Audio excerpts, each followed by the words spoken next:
What follows is a conversation with Lindsey Boylan. She was an aide to Governor Andrew Cuomo during his time in office in New York. She was the first woman to come forward publicly with accusations of harassment and abuse against the governor, accusations that were ultimately corroborated and verified in the Attorney General's report. You can see my full discussion of Cuomo's record and career in the article that I wrote for Current Affairs magazine and in the longer video that I did, a video and podcast. This, however, is just the standalone interview with Lindsey Boylan, portions of which appear in that video. Lindsey, thank you so much for joining me to talk about this. I mean, people can read the Attorney General's report if they want a full sense of exactly what Cuomo did in office. It's horrific. It was not, it's not just your testimony. They corroborated everything you said. They were, a number of other people who were victims of Cuomo, and they talked to, I think, 179 witnesses. They reviewed tons of internal documents. It's all there. Documented. So, but I do want to talk to you about, you were the first person to come forward with claims against Cuomo. You wrote a public blog post detailing what happened. Perhaps you could tell us a little bit about his reaction, because part of that report is about what was done in response. Yeah. Well, I mean, I would say, I just to start out, thank you so much for having me. I've always contended that Andrew Cuomo's abuse of women is really symptomatic of his larger abuse of power. And I think his reaction to me telling the truth in my Medium piece about his behavior and the toxic work environment that he harbored is exactly an example of that abuse of power. It doesn't have to be related to sexual harassment. So he employed basically his entire senior staff to come after me, to smear me. He connected his staff to the Time's Up senior staff to try and get them to sign on to not, at the very least, not speaking out on my behalf, which they did not. He had Time's Up is the organization that they were the Me Too movement birthed in part an organization in Hollywood that was meant to root out sexual harassment and assault in that realm, largely in response to things like Harvey Weinstein, notoriously bad abusers. So Andrew Cuomo and his staff used that their legitimacy to try and prevent support for me, which is all documented in the report. He also had, through his intermediaries, his former legal staff, who was then the head of the Human Rights Campaign, share some bogus smear attack on me file that they had with media, various intermediaries of the governors, some of whom are supporting his candidacy now, from Mercury Public Affairs, connected with my campaign staff. I was running for office at the time to try and intimidate them from working with me. And he's basically started at that moment with retaliation, not really to silence me alone, but to silence the many women who would come forward, because he doesn't know how to be appropriate with women. So he did that immediately as the sitting governor of New York. And since that time, both in and out of office, he's used every state resource he can, including taxpayer-funded legal defense, to continue to harass and retaliate against me and the other women who bravely spoke up, not simply to try to silence us, but to make an example of us. So more women, and frankly, more people, don't speak up about his many abuses of power, even beyond sexual harassment. Yeah. So he's weaponized the legal system. He's weaponized taxpayer dollars. He's weaponized every resource he can in order to silence not only his victims, but any of his critics. And I think that who do we know who does that at the federal level? That is why so many of us who know Andrew Cuomo say that he is essentially the same person as Donald Trump, and has a real tendency towards fascism and abuses of power that we see right now in DC. Yeah, I was struck doing the research for this article that I just did about it. I'm not from New York, so a lot of this was kind of new to me as I was doing the research. And I was struck by the Trumpian quality of the just denying the COVID deaths and then lying about it and then lying about it Yes. more. And then when he's caught, just lying more and just continuing to lie in the hopes that eventually, I don't know, people will give up. Well, I think what he's done fairly successfully in the past parts of his career is really a version of manufactured consent, where the lie becomes the truth. And if you lie enough and you scare people enough, that is the reality. And I think in many ways that is what has become in urban legend of his COVID response, that he did a good job instead of what he did, which was, right. Get over 10,000 vulnerable patients in nursing homes, lead to, policies that led to their deaths prematurely because of the rapid spread of COVID. What he did was make $5 million off of a book using state resources to try and pump up propaganda around his success. And what he did was prevent, particularly speaking, the city and its mayor at the time, Bill de Blasio, from instituting both lockdown and various policies that would have saved lives and certainly would have helped New Yorkers through the COVID crisis. So this is a person who really does manufacture consent. He creates the lie, he repeats the lie, he scares anyone who can tell the truth into remaining silent. And that becomes, in many ways, the reality that we live in until years later, when the truth is exposed. And that is the sign of a really bad guy in power. Yeah. I mentioned in the article I wrote that I actually knew personally someone who died, directly because of Cuomo's decisions. I mean, Yes. an elderly prisoner who, there was a campaign at the time to get him to provide clemency for elderly prisoners who have zero recidivism, essentially. And he wouldn't do it, and a lot of them died, including a guy I knew. And that story was heartbreaking, by the way. I read Yeah. that story, so thank you for sharing that. He seemed like a man who had really come to help so many others. He was a good guy. He was a good guy. And, it enrages me not only that this happened to him, but the guy who really is directly responsible for his death, never faced any consequences and is now considered. So, you can tell I'm a little angry. Let's go back to, though, I mean, but I think to your point and to what we're talking about, just as an aside, and then we can go wherever we want, that is abuse of power. And that is the pull through line of all of the really heinous mistakes Andrew Cuomo has made or policies that he's intentionally implemented is abuse of power against anyone more vulnerable than himself, which when you're the governor of New York and a Nepo baby who's been in power pretty much all of his life, most people are more vulnerable than you. Well, I wanted to go back because I don't even think we put all of it on the table because he wrote in the Attorney General's report, it says that he personally wrote an op-ed to attack you, just like a denunciatory op-ed. Eventually, it didn't get published. I take it because people around him were like, actually, this isn't a good idea. This isn't practical evil. This is just...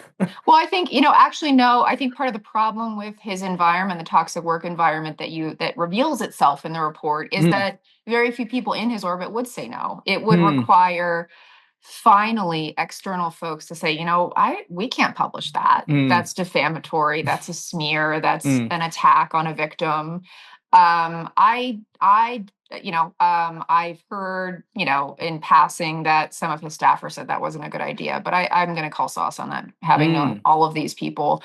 I think there's very little that they said no to him at because you were told very early that you can't say no to him. And that was expressed literally and figuratively on a consistent basis. And you would rise in his orbit in part by doing whatever he said, regardless of how insane or evil it sounded. And of course, he also leaked confidential personnel files about you to the press. Like they immediately called up the press. And by the way, my posture on that, having never seen these bullshit or whatever you want to call it files, is I never had a review working for him. I never had anything of the sort. I have no idea what he's posturing in those things, but I view that as a smear. But either way, he retaliated against me and followed by retaliating against other women for speaking up against him. And trying to create these narratives that we're the bad people. And tried to provide them with information to discredit you immediately. Yes. And then, well, there's one thing you said. You're talking just there about the environment, the working environment. People not saying, not being willing to say no to him. And one of the interesting quotes from you that I was hoping you could elaborate on is you said that you experienced his "if he liked you" toxicity, but there was another toxicity, which was the "if he hated you" toxicity, right? So you're experiencing the supposed like affection, right? But also a lot of people are just, screamed at and belittled, etc. Yeah, I mean, there's a few versions of that if he really hates you. On a more personal level, I'm not interested in dissecting him, but I honestly think he hates himself a bit. So that's an aside. You would hear at one point one of his junior staffers who was constantly berated. I was waiting for a meeting with the governor outside of his office, catty corner to the state troopers station outside his office. And he was yelling so loud at this junior staffer that I could hear the walls shake. And it was so loud and so forceful that the state troopers came out of their office to look what was going on. But of course, no one's going to intervene. No one's going to say anything because he's the governor, and the only person that they're there to protect is the governor. But there's another version of that where, let's say you're the former, mayor of Syracuse, when you're in that job and he doesn't like you for whatever reason. Maybe you've made a decision, or you feel he's threatened by your power or your leadership in the city and the party. He would literally steer funding, steer announcements, steer anything related to power or social currency away from you to vaccination really sites, everything that you can imagine. He would use against people that he felt were not appropriately supportive of him. If he didn't like your face, if he didn't like something about you, he didn't even have to have a reason. This is a truly petty, cruel person. And I think his sexual harassment are really just two sides of the same coin. That dehumanizing of people, even if he's sexually harassing you, it's a power play. So the same was true for people he didn't like. It was a different version of that power play. One might have thought in 2021 that the Andrew Cuomo story had ended in something at least faintly resembling justice, or that the story had ended, because of course he was forced from office. The report basically documents all of his lies and abuse, and that might be the end of it. It isn't the end of it. We are speaking today because Andrew Cuomo is currently the frontrunner in the race for New York mayor. Now, mayor of New York City. To what do you attribute the fact that this man can rise from the ashes and still be a serious contender in politics? I think we find ourselves at a really difficult moment in time, both in the country and more specifically in the city. The city, regardless of where you stand politically, largely has lost faith in its mayor. In its mayor in a time where the country is being governed by someone that most New Yorkers, I would say, politically disagree with to an extreme. Let's look at the ICE raids, for example.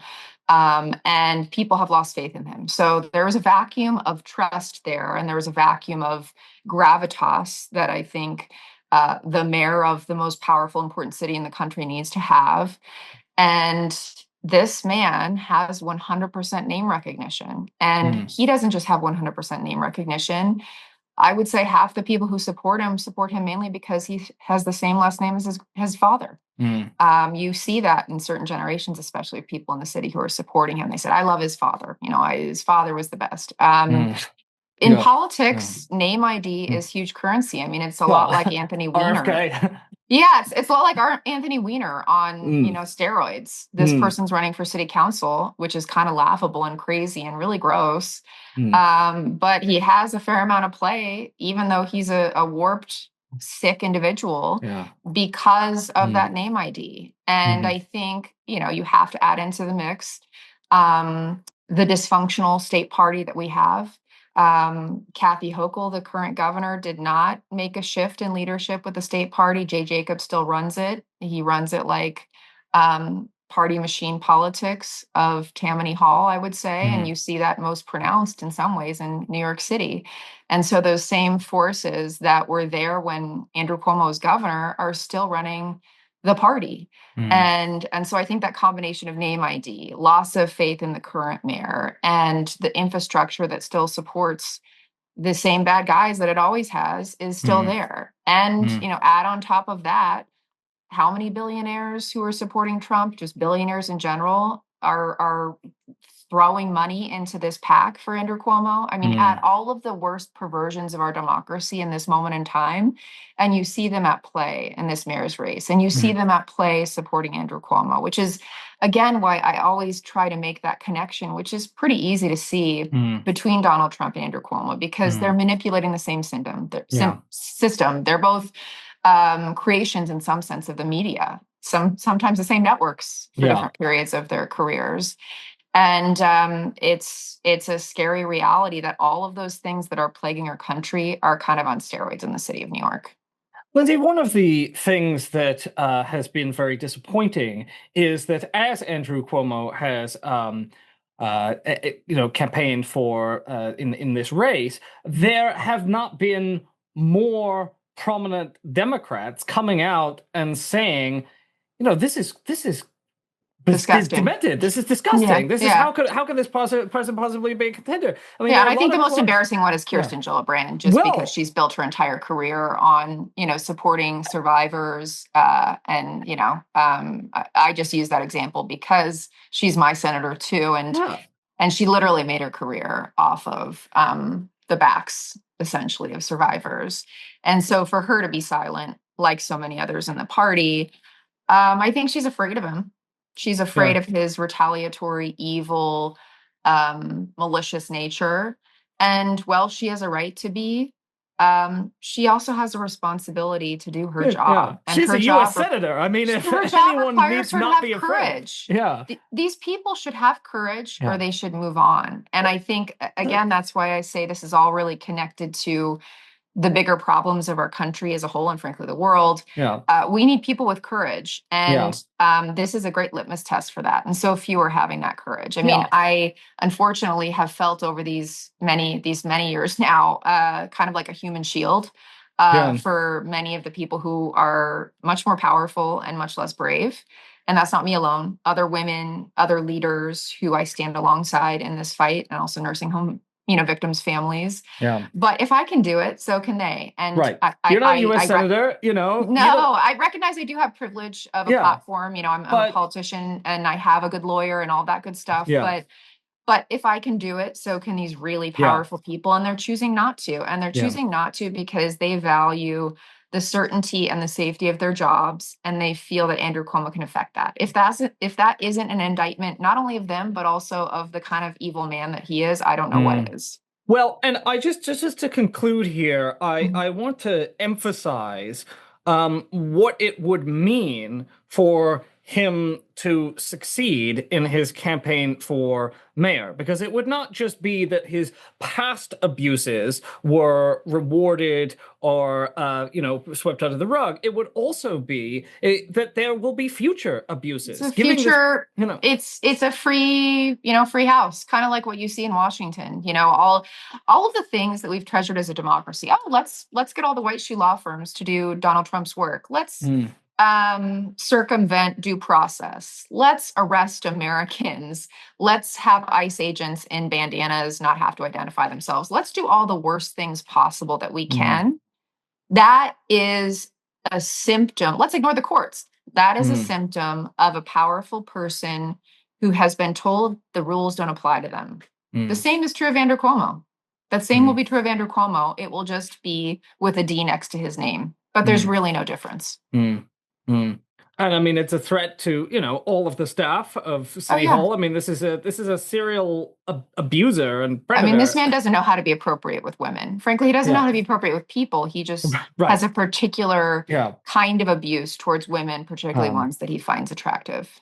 And then there's all the corruption, which is we didn't even go into. I mean, he's owned by Rebney. He went to Rebney and he said, "You can trust me." And they said, "Okay, let's pony up millions of dollars through your PAC that is coordinating with your campaign."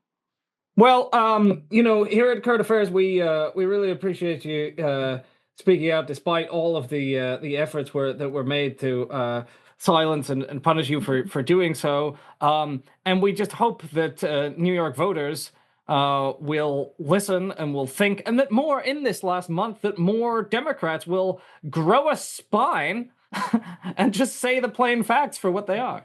Yeah, I have hope, and I also have great appreciation for the work that you're doing, and I think it's really important for the public to know and be reminded, frankly, of how bad of a person this is, so they remember that when they go into the voting booth. So thank you very much. Thanks for watching. This video is a product of Current Affairs Magazine, the country's leading independent left print magazine based here in New Orleans, Louisiana. Go to currentaffairs.org to find out more about us, and currentaffairs.org/subscribe to subscribe to our absolutely gorgeous bi-monthly print edition. Get it in your mailbox. You can also subscribe to the Current Affairs News Briefing, the Current Affairs Podcast, or you can subscribe to our digital edition. Current Affairs is entirely reader-supported. We have no ads. We have no corporate backers. We depend on you. So please consider purchasing a subscription or making a donation to Current Affairs today. We are a 501c3 non-profit organization, and your donations are tax-deductible to the extent allowable by law. Thanks for listening. Thanks for watching.